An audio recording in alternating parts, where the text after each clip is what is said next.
देखिए आज हम बात करेंगे फैक्टर्स, कौन कौन से फैक्टर्स जो हैं हम बात करें। रिकॉर्डिंग में बिल्कुल कोई आवाज नहीं चाहिए। कौन कौन से फैक्टर्स जो हैं जो रेट ऑफ रिएक्शन को इफेक्ट कर रहे हैं, उसमें जो पहला फैक्टर है that is the nature of reactants and products.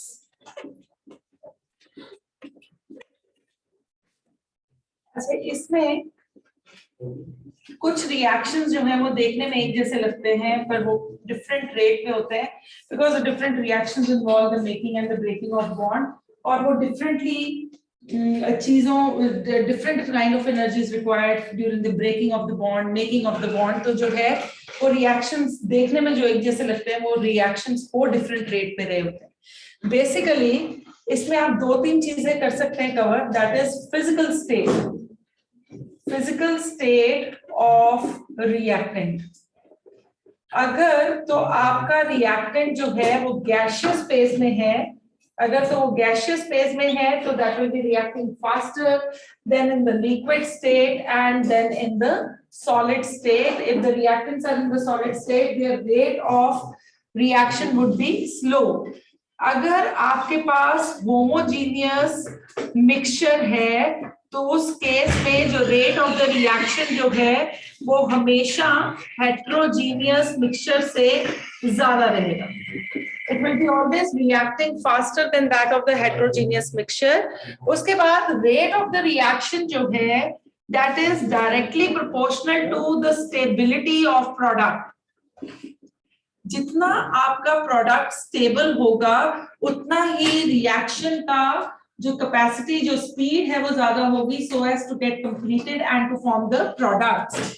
Rate of the reaction जो है that is inversely proportional to the stability of reactants. अगर रिएक्टेंट्स बहुत ज्यादा स्टेबल हैं तो reactants will not be reacting to form the product. तो पहला factor that is nature of reactants and products that you have to see कि किस बारे में क्या बात कही गया है। उसके बाद the second factor on which the rate of the reaction depends upon that is the temperature. अब एक चीज याद रखें, the rate of reaction is directly proportional to temperature.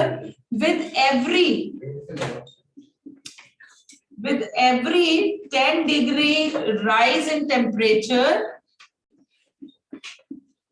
rate of reaction doubles. This is something very important. अगर आप 10 degree temperature को increase कर रहे हैं तो बहुत सारे केसेस में जो रेट ऑफ द रिएक्शन है वो डबल अप हो जाता है। तो रेट ऑफ द रिएक्शन के ऊपर टेम्परेचर का बहुत इफेक्ट रहता है। The third factor is the surface area. ठीक है, जितना ज्यादा सरफेस एरिया होगा तो रेट ऑफ रिएक्शन जो है that is directly proportional to surface area. अगर आपसे कहा जाए कि एक पूरा जो ट्रंक ऑफ द वुड है उसको जलाना है तो वो बहुत मुश्किल से जलेगा, बट उसी ट्रंक ऑफ वुड की अगर छोटे छोटे शेविंग्स काट के रख देंगे और उनको जलाना है तो वो बहुत जल्दी जल पड़ेंगी, because the surface area of that trunk of the wood increases when you are cutting it into the small shavings.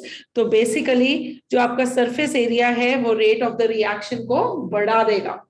Then we have the fourth factor that is your light.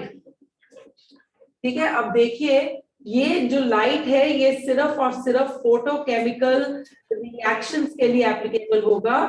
For photochemical reactions the light, intensity of the light is directly proportional to the rate of the reaction. जितनी ज्यादा light रहेगी उतना ही ज्यादा आपका rate of reaction रहेगा।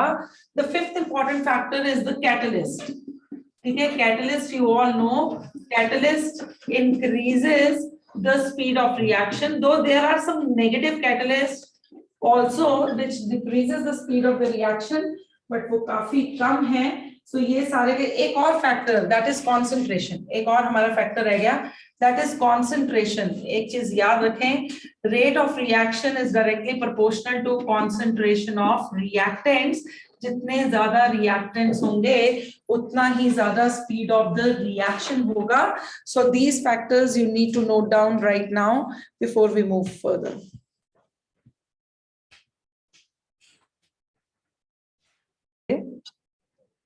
rate law expression, this is the most important thing. Rate law expression and order of reaction.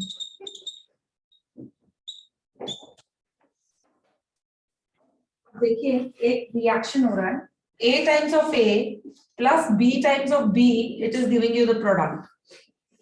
ठीक है, according to law of mass action, पहले सिर्फ सुनेंगे, according to law of mass action, ठीक है, इसके according क्या है, all A moles of A and B moles of B are reacting. सारे जितने A moles हैं, तुमने एक स्टोइचियोमेट्रिक कोएफिशिएंट जो लिख रखा है इस रिएक्शन के अंदर, सारे A moles A के और B moles B के रिएक्ट कर रहे हैं, और इस लॉ ऑफ मास एक्शन के अकॉर्डिंग क्या है कि जो रेट ऑफ द रिएक्शन है that is directly proportional to the molar concentration of the reactants, each term raised to the power equal to the stoichiometric coefficient.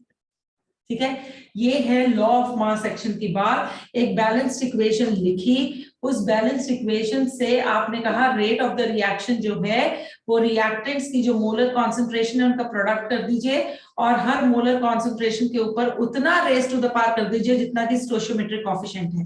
तो rate is equal to K into A raised to the power A and B raised to the power B. यहाँ पे जो K है, this is called as rate constant और this is called as velocity constant. ठीक है, this is your K. ठीक है, अब ये देखिए जी, ये ऐसा नहीं होता. It is just theoretical. It is a theoretical concept.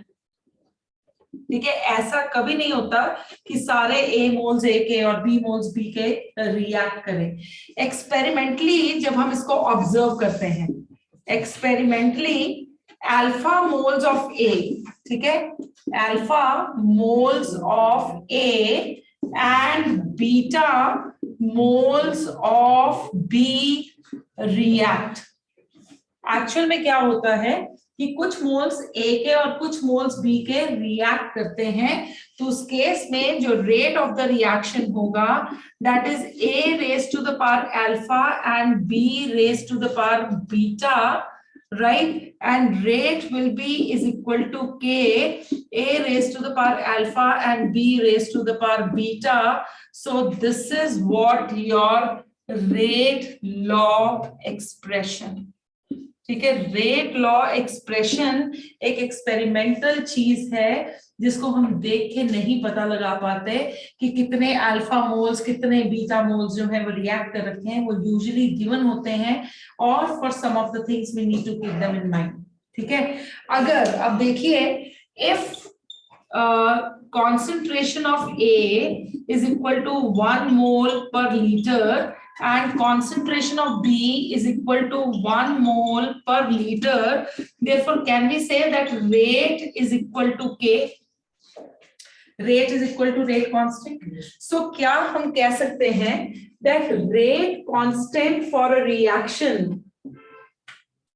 rate constant for a reaction is equal to the rate of reaction when the molar concentration of reactants is taken to be unity.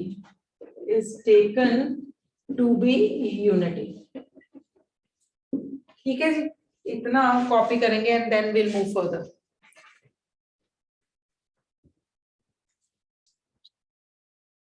देखिए, ये rate law expression है.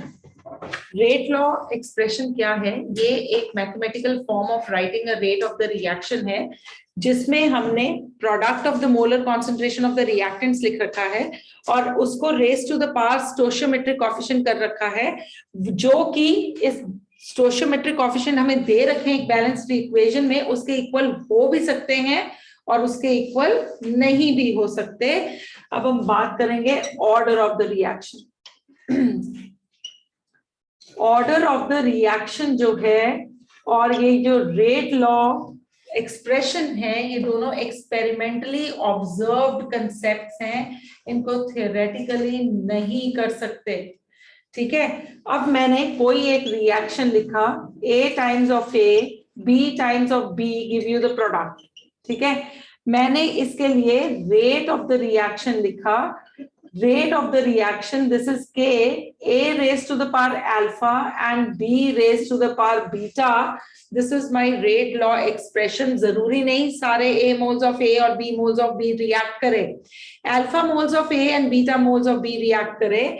तो कोई आपसे पूछे कि order of reaction क्या है, तो आप लिखेंगे order of reaction is equal to alpha plus beta।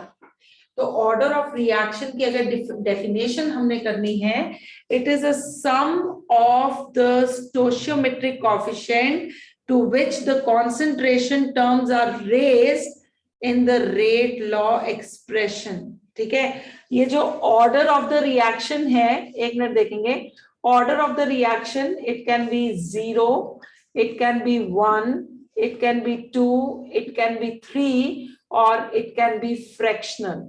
High, बहुत हाई ऑर्डर रिएक्शंस जो हैं वो कभी नहीं होते, क्योंकि एक रिएक्शन तभी हो सकता है when the reactants are undergoing the head-on collision and is forming the product।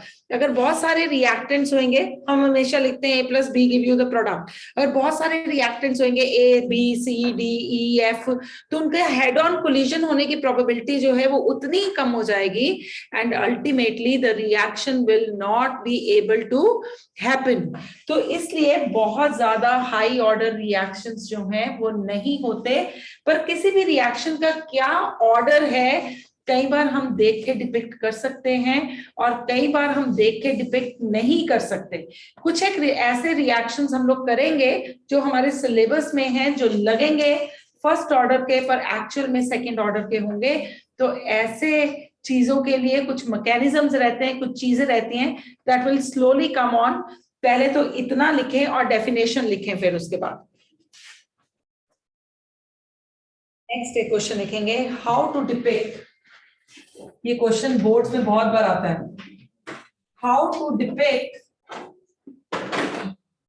The units of rate constant, units of rate constant for different order reaction, for different order reaction। आप कैसे calculate कर सकते हैं rate constant की value for the different order reaction. अब इधर देखेंगे सब लोग, every one of you will see here rate of the reaction that is K concentration raise to the power N. मुझे नहीं पता कौन सा ऑर्डर रिएक्शन का था, मैंने कहा फॉर nth ऑर्डर रिएक्शन। ठीक है, I have written that it is equal to k raised to the power n। Now rate is what? The rate is dx by dt and this is k concentration raised to the power n। dx refers to what? That is a change in concentration and this refers to the change in time। This is k and this is concentration raised to the power n, right? You have to find out the value of k, concentration here, time here, and it is concentration raised to the power n is equal to k। Therefore, I am writing that k is equal to concentration 1 minus n by t, that is time could be in second, it could be in hours, it could be in minutes। तो इस chapter में जो मर्जी time दिया हो तो time की value को चेंज करने की जरूरत नहीं है, मिनट्स को सेकंड्स में, आवर्स को मिनट्स में, no need to do in this entire chapter numericals. ठीक है, अब अगर आपसे कहा जाए if the reaction is of 0 for 0 order reaction, ठीक है, अगर आपके पास 0 ऑर्डर रिएक्शन है तो उस केस में n की वैल्यू कितनी होगी? 0। तो k की वैल्यू कितनी होगी? That is concentration per unit time, and concentration क्या होती है? That is moles per litre per unit second. I am taking all the time as seconds. ठीक है, उसके बाद हम बात करेंगे फॉर फर्स्ट ऑर्डर रिएक्शन। ठीक है, n की वैल्यू कितनी है? That is equal to 1। So k will be 1 by time, so it is second inverse.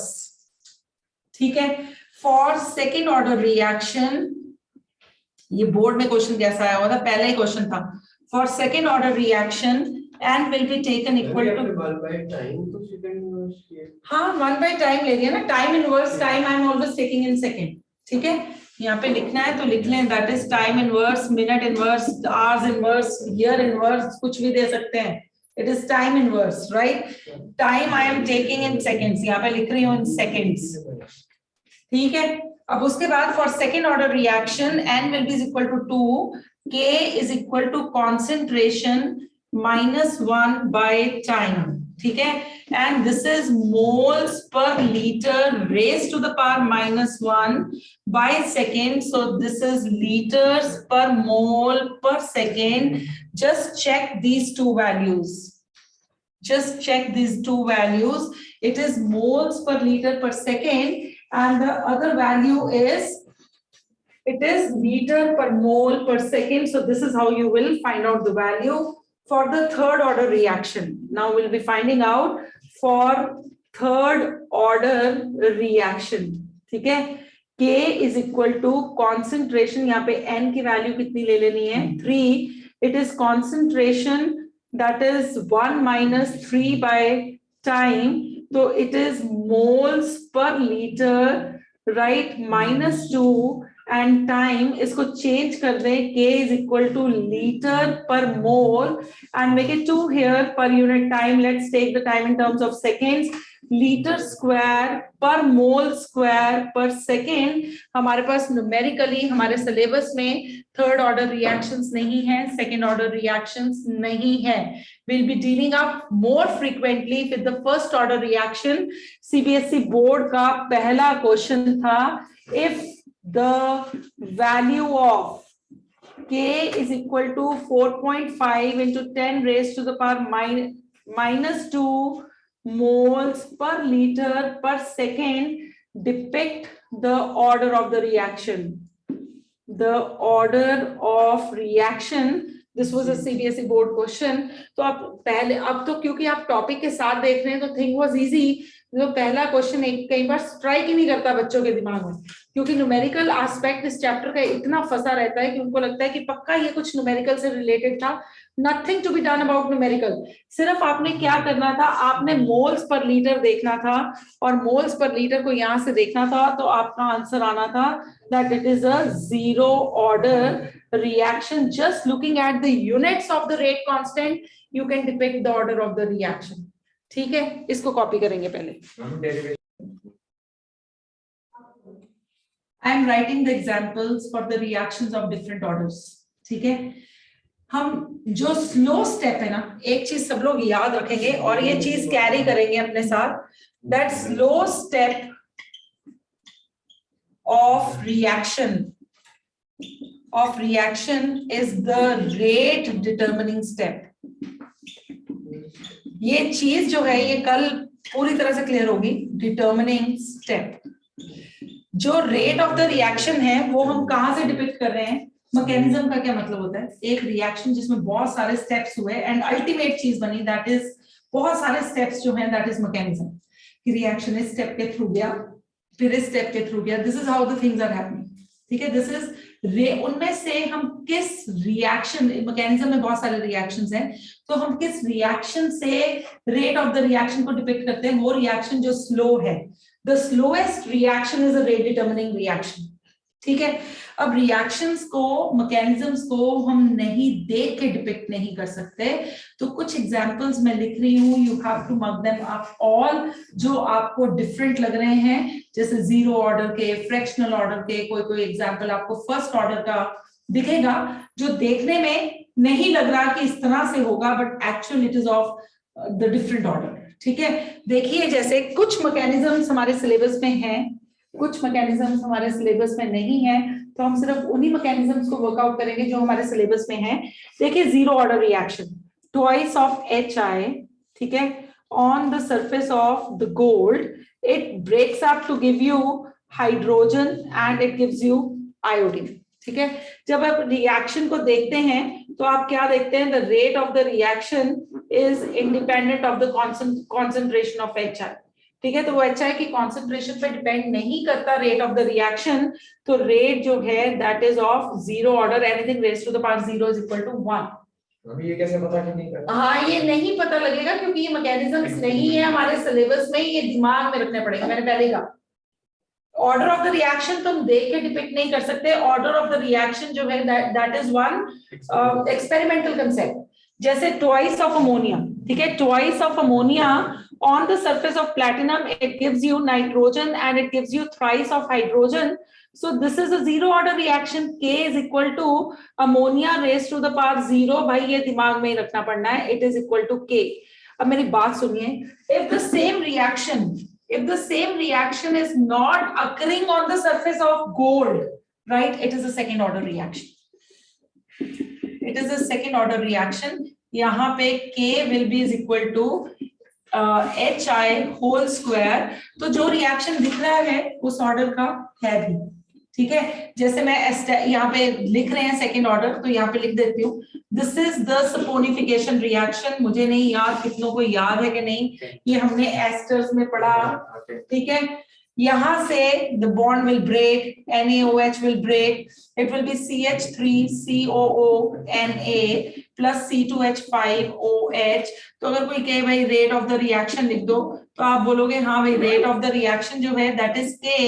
जो दो रिएक्टेंट्स हैं उनकी कॉन्सेंट्रेशन के ऊपर रेट ऑफ द रिएक्शन जो है वो डिपेंड कर रहा है। तो अगर मैं इनको ऐड करूंगी तो it is 1 + 1, the order will come out to be 2, ठीक है। अब ये जैसा देखने में लग रहा है वैसा है भी, ये जैसा देखने में लग रहा है वैसे है भी, but it is not every time like you see the zero order reaction, ठीक है। मैं कुछ रिएक्शंस यहाँ लिख रही हूँ फर्स्ट ऑर्डर के। जैसे देखिए अमोनियम नाइट्राइट है, ठीक है, आपने अमोनियम नाइट्राइट को हीट किया, आपके पास नाइट्रोजन और 2 यूनिट बन गए वाटर के। मैं आपसे कहती हूँ रेट ऑफ द रिएक्शन लिखें, आप लिखेंगे KNH4NO2 और कोई पूछेगा कि क्या ऑर्डर ऑफ द रिएक्शन, आप कहेंगे first order reaction. It is depictable also, ठीक है। फिर I give you one more example. जैसे मेरे पास सल्फ्यूराइल क्लोराइड है, मैंने इसको हीट किया तो मेरे पास सल्फर डाइऑक्साइड बना और क्लोरीन बनी। मैंने कहा what is the rate of the reaction, you will be saying it is SO2Cl2। तो मैंने कहा what is an order of the reaction, you would say yes it is a first order reaction as it is visible, ठीक है। But if I take another reaction, if I take the decomposition of N2O4, मेरे पास N2O4 है और मैंने इसको decompose किया, मैंने कहा भाई ये तो बना 4NO2, तो आपको भी ये तो भाई सेकेंड ऑर्डर लग रहा है। It is appearing to be second order, but when we see practically the rate of the reaction, it is N2O4. Fractional order जो है मैं यहाँ नहीं लिख रही, मैं ये रख दूँ, ठीक है। तो यहाँ पे अब देखिए, देखने में तो ये जो रिएक्शन है आपका, the reaction is appearing to be second order, but this is not of second order. This I'll justify that why it is not of second order, because this is in our syllabus. ये हमारे syllabus में है। जैसे देखिए ये third order का reaction है, ये दिख भी रहा है NO2 NO plus O2, this will be giving you twice of NO2. Is it coming out to be third order? कोई पूछता है क्या ऑर्डर है, तो आप कहेंगे KNO and O2 यहाँ पे square, and you will say the order of the reaction 2 + 1 that will be is equal to 3। तो यहाँ पे ऑर्डर क्या है 3। अगर कोई पूछता है भाई यहाँ ऑर्डर क्या है, आप कहेंगे 1 + 1 that is equal to 2। तो ये जैसा दिखने में लग रहे हैं वैसे है भी। मैंने सिर्फ एक एक्सेप्शन ये लिखा और एक वो जीरो ऑर्डर वाले जो नहीं समझ में आ रहे होंगे। एक रिएक्शन जो है वो फ्रैक्शनल ऑर्डर भी होते हैं। जो फ्रैक्शनल ऑर्डर रिएक्शन है वो बहुत कम है नेचर में। Kindly remember H2 plus Br2 will give you twice of HBr। अगर कोई आपसे पूछता है रेट लिखने के लिए तो it is K hydrogen here and it is bromine 1/2 here, ठीक है। It is not the entire molecule of the bromine, it is an atom of the bromine which is involved in the reaction। अगर कोई पूछता है भाई order of the reaction क्या है, आप कहेंगे 1 + 1/2। This is a rate law expression. जो भी ऊपर कोएफिशिएंट्स लिख रखे हैं उनको ऐड कर दें, that will give you the order of the reaction. So it will be 3/2। So it is a fractional order reaction. High order reaction, fractional order reaction, they are very rare you have to memorize these things. आपको ये चीजें जो हैं ये memorize करनी ही पड़नी है. हम बस एक ही है ना फिर ये फ्रैक्शनल ऑर्डर. हाँ, fractional order एक ही एग्जाम्पल मैंने उतने एग्जाम्पल लिखे which are mandatory to be memorized. बस मैंने ज्यादा लिखे ही नहीं है. 10 एग्जाम्पल लिख दो, एक भी याद ना हो.